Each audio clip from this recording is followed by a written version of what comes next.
EKRE on nagu rändtsirkus, telk püsti, trumm põriseb ja perefarmi juht Martin ehk Eesti oma Borat Sagdijev astub lavale.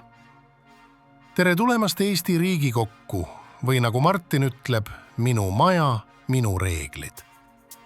EKRE on sama nagu tuntud ärikaksikud Tiit ja Teet koos Kasahstani vägilase Boratiga oleks oma erakonna teinud ja oma vaimsed võimed ühendanud.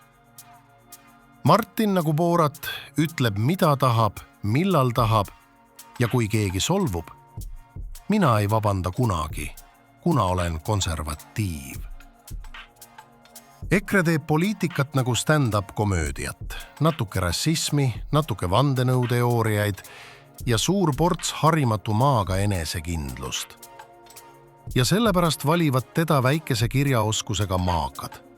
Nagu Borat oskavad nad tekitada piinlikke hetki, aga samas rahvas vaatab ja muigab ning mõni isegi valib neid.